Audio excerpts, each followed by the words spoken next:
E, Renato, em relação ao processo em si, quem opta pelo processo judicial é mais simples, que é montar a pasta, reunir todos os documentos, te enviam esses documentos originais e... Original e o quê? Esqueci da outra palavra. Original, apostilado, não, traduzido e apostilado, isso aí. Envia, você entra com o processo, passa aí 12 a 24 meses, tá pronto, não é isso?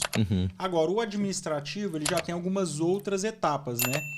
O começo é igual, que é juntar a pasta, todos os documentos originais, apostilados e traduzidos, e aí a pessoa vem aqui para a Itália, e depois que ela chegou aqui na Itália, quais que são as etapas até ela ter a cidadania pronta, passaporte em mãos? Vamos falar das etapas sem assessoria. Vamos esquecer um pouco nesse podcast, e nos podcasts seguintes eu vou falar um pouco da minha experiência, de como comecei, mas eu não tô aqui para vender um produto.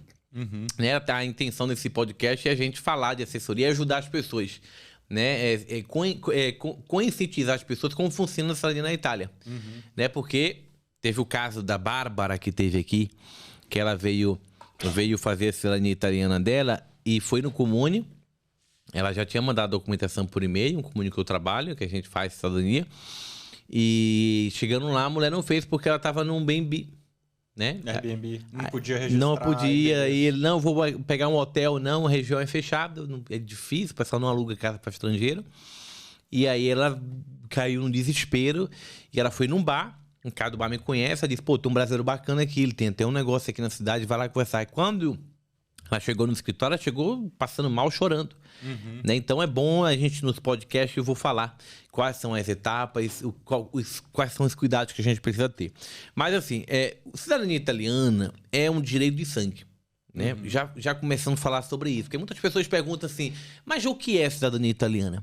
O Brasil tem 30 milhões de descendentes, muitos desses sonham em sair do Brasil e não sabem que é de cidadão italiano. Então, poxa, não sei, mas às vezes né? Porque o tataravô era italiano. Então, o Brasil, o pessoal não tem muita cultura de pesquisar. Então, a cidadania italiana, ela não tem limite de geração e ela vem por sangue, né? Então, se na linha materna ou paterna existe um italiano lá em cima do topo, você tem a descendência. Então, o que acontece?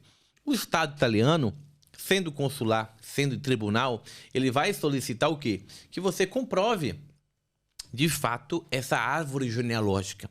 Então, primeiramente, no Brasil, é montar a documentação no Brasil, né? Eu vou achar a minha certidão em TU, vou subir para o meu pai, ou é para minha mãe, e vou subir para o meu avô, depois eu vou pegar do meu avô, nascimento e casamento. Alguns comuns pedem óbito, outros não, mas vamos colocar que precisa de óbito também. Então, a gente precisa começar do italiano, porque ele nasceu, ele tem que existir, pegar casamento do italiano, ele casou onde? Brasil, casou na Itália, até chegar o requerente, né? Então, primeiramente, o interessado precisa montar a documentação no Brasil e, independentemente se ele for pedir via consular, via tribunal, Itália, ou via administrativa.